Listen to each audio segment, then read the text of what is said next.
محبت میں اگر الہام نہ ہو تو پھر پھٹے منہ ایسی محبت کا۔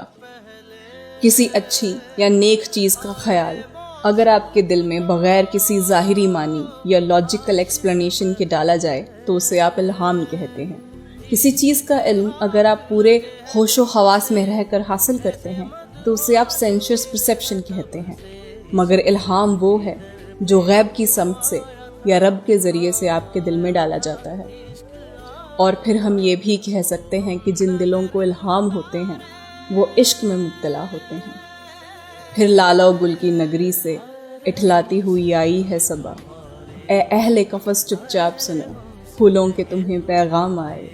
یہ بات الگ ہے پاس رہا کچھ تشنا لبی کی غیرت کا، ہم پر بھی رہا ساقی کا کرم، ہم تک بھی بہت سے جام آئے۔